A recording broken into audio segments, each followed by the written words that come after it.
नमस्कार, आप देख रहे हैं बड़ी खबर और मैं हूं नगमा। आज दिल्ली में कोरोना का कहर कुछ और ज्यादा नजर आ रहा है।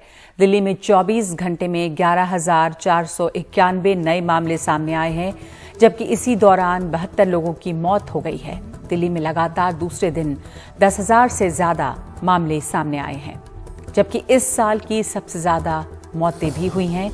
मुंबई में आज 6,905 कोरोना केस आए।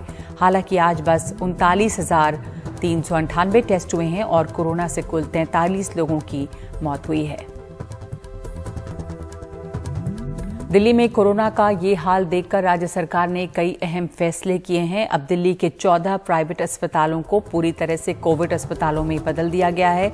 इनमें गंगाराम और अपोलो जैसे अस्पताल शामिल हैं। इसके अलावा 4 सरकारी अस्पतालों को भी कोविड अस्पतालों में बदल दिया गया है। इससे दिल्ली में करीब 5,000 अतिरिक्त बेड की व्यवस्था हो पाएगी। लेकिन दिल्ली, मुंबई से दूर छोटे शहरों में भी कोरोना का साया डरावने ढंग से पड़ रहा है। छत्तीसगढ़ की राजधानी रायपुर के भीमराव अंबेडकर अस्पताल का एक वीडियो वायरल हो रहा है। जिले के सबसे बड़े सरकारी अस्पताल की ये तस्वीरें डराने वाली हैं। अस्पताल के फ्रीजर में शवों को रखने की जगह नहीं बची है। कई शव खुले आसमान के नीचे हैं। कहा यह भी जा रहा है कि शवों को परिजनों को सौंपने या अंतिम संस्कार के लिए भेजने की प्रक्रिया में देर हो रही है, जिसकी वजह से जहां शव रखे जाते हैं वो जगह भर गई है। वही बात है ना कि किसी को नहीं पता था कि अचानक इतनी मौतें होने लगेंगी। रूटीन में जितनी मौतें हो रही थी उनके लिए फ्रीजर है हमारे पास, लेकिन मतलब कुछ समझ में नहीं आ रहा है कि जहां हम सोचते हैं कि 1 या 2 लोगों की डेथ होगी, वहां 10 से 20 लोगों की डेथ हो रही है। अगर हम 10 से 20 डेथ सोच रहे हैं तो वहां पर 50 से 60 लोगों की डेथ हो रही है। आखिर हम मतलब उतने लोगों के लिए डीप फ्रीजर अचानक से तो नहीं आ जाएगा ना, और इसलिए ये सारी व्यवस्था गड़बड़ा दी है। सूरत के शमशानों में पिछले कुछ दिनों में इतने ज्यादा शव आए हैं कि जिस लोहे के तख्तों पर रख के शवों को जलाया जाता है वो भी पिघलने लगे हैं। दरअसल गैस भट्टियों के अंदर एक लोहे का तख्ता होता है जो लगातार गर्म होने की वजह से पिघलता जा रहा है। यह स्थिति किसी एक जगह की नहीं, शहर के 3 शमशान घाटों की है, जहां पे औसतन 20 शव आते थे, जिनमें कुछ का संस्कार लकड़ी की चिताओं पर भी होता था। अब दिन में 80 से ज्यादा लाशें आ रही हैं और 24 घंटे भट्टी का इस्तेमाल हो रहा है। यही स्थिति बारडोली शहर की भी बताई जा रही है। और महाराष्ट्र के अहमदनगर में पिछले कई दिनों से हालात जस के तस बने हैं। कोविड से जिन लोगों की मौत हुई है उनके अंतिम संस्कार के लिए परिवार वालों को लंबा इंतजार करना पड़ रहा है। अक्षरधाम शमशान घाट पर एक साथ 9 लोगों का अंतिम संस्कार किया गया। एक एम्बुलेंस में 4 पार्थिव शरीर एक साथ नजर आए।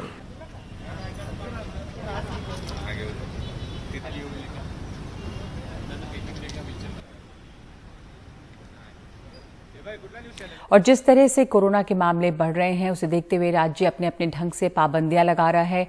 भोपाल में 12 अप्रैल से 19 अप्रैल तक कोरोना कर्फ्यू लगा दिया गया है। बस जरूरी सेवाएं इससे मुक्त रहेंगी। हरियाणा में रात 9 से सुबह 5 तक का कर्फ्यू लगाया गया है। उत्तर प्रदेश में भी जिन जिलों में 500 से ज्यादा केस हैं वहां रात का कर्फ्यू रहेगा। महाराष्ट्र में 10वीं और 12वीं के इम्तिहान टल गए हैं। दिल्ली में 14 प्राइवेट और 4 सरकारी अस्पतालों को कोविड अस्पताल में बदल दिया गया है। और इसके अलावा दिल्ली और मुंबई सहित कई शहरों में रात का कर्फ्यू पहले से ही चल रहा है, लेकिन इसका असर कारोबार पर खासा बुरा पड़ा है। कारोबारियों ने प्रधानमंत्री को चिट्ठी लिखकर अपील की है कि कहीं नाइट कर्फ्यू या लॉकडाउन नहीं लगाया जाना चाहिए। दिल्ली के कनॉट प्लेस में 1948 से चल रहे द एम्बेसी रेस्टोरेंट के मैनेजर जीबी लखेड़ा बेहद तनाव में हैं। दिल्ली में नाइट कर्फ्यू लगने के बाद से ही रेस्टोरेंट में ग्राहकों की संख्या तेजी से घटती जा रही है।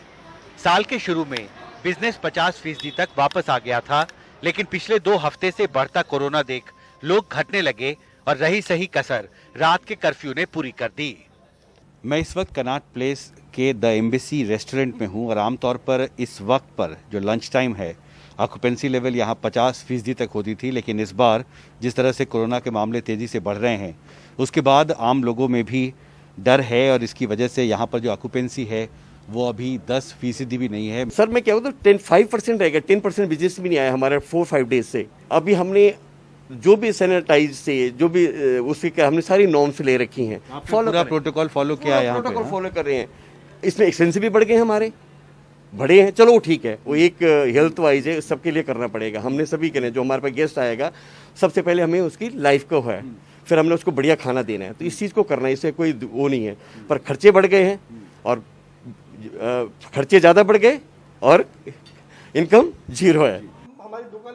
Confederation of all India traders के सेक्रेटरी जनरल प्रवीण खंडेलवाल कहते हैं, देश में रिटेल कारोबारियों को पिछले एक हफ्ते में 30% तक नुकसान हुआ है, जबकि थोक व्यापारियों का भी अनुमानित नुकसान 15% से 20% तक है।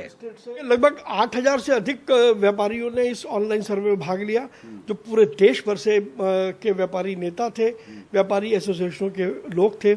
सबका ये मानना है कि लॉकडाउन लगाना या रात्रि कर्फ्यू लगाना उसका एक उपाय नहीं है। हमने प्रधानमंत्री को जो पत्र लिखा हमने उसमें सुझाव दिया है कि बजाय लॉकडाउन के या नाइट कर्फ्यू के यदि बैंकों के टाइमिंग्स अलग कर दिए जाए, मार्केट और दुकानों के टाइमिंग्स अलग कर दिए जाए, सरकारी ऑफिसेज और जो प्राइवेट ऑफिसेज उनके टाइम अलग कर दिए जाए, होटल, रेस्टोरेंट, बैंक्वेट हॉल इनकी टाइमिंग्स अलग कर दिए जाए, तो अगर अलग अलग टाइम किए जाएंगे तो निश्चित रूप से एक साथ भीड़ नहीं होगी, और जब भीड़ नहीं होगी तो संपर्क की संभावनाएं बहुत ज़्यादा कम हो जाएंगी। उसके कारण से कोविड के ऊपर रोकथाम लगाई जा सकती है। उधर उद्योग संघ कॉन्फेडरेशन ऑफ इंडियन इंडस्ट्री के 710 सीईओ के एक सर्वे में 50% सीईओ ने कहा है कि पार्शियल लॉकडाउन लगने की वजह से सामान और मजदूरों की आवाजाही बुरी तरह प्रभावित होगी और इसका उत्पादन पर काफी बुरा असर पड़ेगा। देश में जैसे जैसे कोरोना के मामले तेजी से बढ़ते जा रहे हैं, इस महामारी का साया अर्थव्यवस्था पर भी गहराता जा रहा है। जाहिर है चुनौती बड़ी है और अब सरकार को देश में कोरोना के तेजी से बढ़ते मामलों को रोकने और टीकाकरण की प्रक्रिया को और तेज करने के साथ साथ अब आर्थिक मोर्चे पर भी हस्तक्षेप करना होगा। दिल्ली के कनॉट प्लेस से एन रवि के साथ हिमांशु शेखर, एनडीटीवी इंडिया। और इन तमाम बुरी खबरों के बीच में कुछ बेहतर खबरें आ रही हैं। वैक्सीन को लेकर भारत को कोविड के खिलाफ तीसरा टीका मिला है। रूसी वैक्सीन स्पुतनिक वी को मंजूरी मिल गई है। अंतिम मुहर लगने का इंतजार है। इस बीच देश में कोरोना के मामले 10 दिनों में दोगुने हो जा रहे हैं। भारत को मिला तीसरा टीका। रूस के स्पुतनिक वी टीके के लिए भारत में डॉक्टर रेड्डीज ने central drugs standard control organisation को आपातकालीन इस्तेमाल की मंजूरी का आवेदन दिया था, जिसके बाद सब्जेक्ट एक्सपर्ट कमेटी ने सोमवार को मंजूरी दे दी। अब डीसीजीआई की अनुमति मिलनी बाकी है। कंपनी ने स्पुतनिक वी टीका 91.6% कोरोना मरीजों पर असरदार होने का दावा किया है। रूसी कंपनी से डॉक्टर रेड्डीज का हर साल 10 करोड़ टीके के डोज बनाने का करार है। 2 डोज का ये टीका है। वहीं भारत में सोमवार को एक दिन में अब तक के सबसे ज्यादा कोरोना के मामले रिपोर्ट हुए। आंकड़ा 1,68,000 के पार चला गया।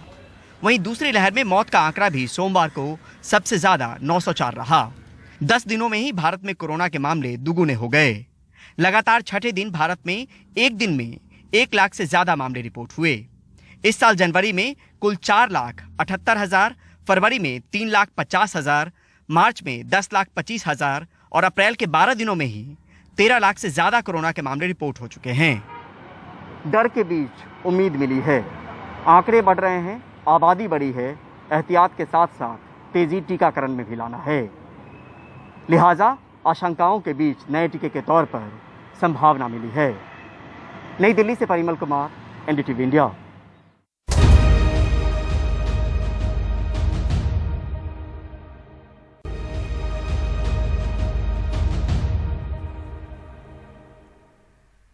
कोरोना और लॉकडाउन के बाद पलायन एक संकट की तरह सामने आ रहा है। एक बार फिर से मुंबई में आलम यह है कि बड़ी तादाद में प्रवासी मजदूर अपने घरों की ओर रवाना होने लगे हैं। लोकमान्य तिलक टर्मिनस पर यहां कोरोना के नियम कायदों की भी धज्जियां उड़ रही हैं। हमारे सहयोगी अभिषेक शर्मा की रिपोर्ट। मुंबई में इस वक्त हम लोकमान्य तिलक टर्मिनस पे हैं। यहाँ से सबसे ज़्यादा उत्तर भारत के लिए ट्रेन छोड़ी जाती हैं। तकरीबन 17 से 18 गाड़ियाँ छूट रही हैं। रेलवे लगातार इस भीड़ पर नज़र रखे हुए है। लॉकडाउन का डर, रमज़ान और इसके साथ साथ गर्मी की छुट्टियाँ और बहुत सारे त्योहारों का मामला है। इस वजह से लोगों को शायद जाने की जल्दी भी है, क्योंकि उनको लग रहा है कि 20-25 दिन का अगर लॉकडाउन हो गया तो करेंगे क्या शहर में, तो लोग अपने घरों की तरफ जाना चाहते हैं। रेलवे बार बार इस बात के लिए भरोसा दिला रही है कि गाड़ियों की कमी इस बार नहीं होने दी जाएगी। जैसे पिछली बार लोगों ने पैनिक में काम किया था, वैसा घबराहट में अब कोई काम ना करें। बिना आरक्षण के किसी को नहीं जाने दिया जाएगा, ये बार बार बताने की कोशिश चल रही है। आप देखेंगे कि दूर दूर तक आपको लोग ही लोग नज़र आएंगे। वैसे मुंबई घनी आबादी वाला शहर है, तो यहाँ पे थोड़ी देर में आपको भीड़ दिखने लगती है, लेकिन ये किसी भी स्टेशन के बाहर का नज़ारा हो सकता है। लेकिन आपको इस बार थोड़ा सा इसको ऑर्डर में करने की भी व्यवस्था हो रही है। आपको एक लंबी कतार दिखाई दे रही होगी, वो लंबी कतारें हैं जो आपको सामने लगी हुई दिखाई दे रही हैं। तो ऐसा रेलवे का कहना है कि अगर ज़रूरत पड़ी तो वो स्पेशल ट्रेन चलाएंगे, और आज उन्होंने आनन फानन में कई सारी ट्रेन तैयार भी की कि जल्दी से जल्दी छोड़ी जा सके। वो चाहते हैं कि कम से कम भीड़ हो, और एक और भरोसा दिलाने की कोशिश की जा रही है कि लोगों के साथ व्यवहार अच्छा हो, क्योंकि जो मज़दूर जा रहे हैं वो मज़दूर पहले से ही पीड़ित हैं, क्योंकि उनको मजबूरी में जाना पड़ रहा है। तो एक समझदारी की कोशिश है इस बार। पिछली बार की जो गलतियां हैं उनसे सीखने की भी कोशिश हुई है। आप देखिए, पानी की व्यवस्था की जा रही है, NGO आ गए हैं यहाँ पे जो मज़दूरों की भी मदद कर सकें, जो लोग छुट्टी में वापस जा रहे हैं उनकी भी मदद कर सकें। मुंबई से अभिषेक शर्मा, NDTV इंडिया। और हरिद्वार में कुंभ का दूसरा शाही स्नान चल रहा है, लेकिन लगता ही नहीं कि किसी को यहाँ पे कोरोना की कोई फिक्र है। घाट पर पूरी तरह से भीड़ है, कोई सोशल डिस्टेंसिंग नहीं है, किसी तरह की कोई परवाह नहीं दिख रही, और ना ही मास्क का ख्याल रखा जा रहा है।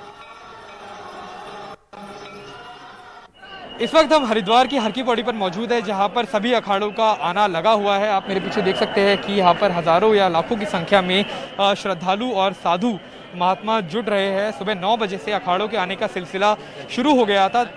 सोमवती अमावस्या के उपलक्ष्य में सभी 13 अखाड़े हर की पौड़ी पर आकर स्नान करते हैं, और यहाँ पर आकर सभी के सभी लोग गंगा नदी में डुबकी लगाते हैं। लेकिन प्रशासन के आगे चुनौतियां कई सारी है, ना सिर्फ भीड़ को मैनेज करने की है, बल्कि ये साल कोरोना को लेकर भी एक काफ़ी सेंसिटिव मुद्दा है, और वो किस प्रकार से यहाँ पर लोग देख रहे हैं। यहाँ पर हमारे साथ एक महंत मौजूद है। बाबा जी, एक बात मैं समझना चाहता हूँ, सरकारों की तरफ से एक ये थोड़ी चिंता थी कि कोरोना को लेकर फैलाव ना हो तो दूरी बनाए रखने की बात कही जाती है, लेकिन जिस संख्या में लोग आ रहे हैं, क्या लगता है कि दूरी बनाना यहाँ पर मुमकिन होगा? देखिए, इतने लोग हैं, इसमें तो कुछ हो नहीं सकता है वैसा संभव। ये तो सब भगवान की माया है, वो ही पार करने वाले बैठे हैं। देखो यहाँ पे कोई नहीं है, संभव देखिए नहीं हो पाएगा, लेकिन सचेत लोगों को लेकिन रहना चाहिए। हरिओम, जय हो। दूरी करा के रहना चाहिए। हरिओम। तो ऐसे में सिर्फ और सिर्फ उनकी तरफ से अपील यही की जा रही है कि जितने भी SOP जारी किए गए उनका पालन किया जाए। लेकिन अगर बाकी सोशल डिस्टेंसिंग की बात करी जाए, फिर मास्क की बात करी जाए, तो यहाँ पर प्रशासन जो है वो खुद एक तरह से मजबूर दिखाई दे रहा है कि वो खुद कोई एक ठोस कदम नहीं उठा पा रहा है। कैमरा पर्सन महले के साथ रक्षित डोंगरे, NDTV।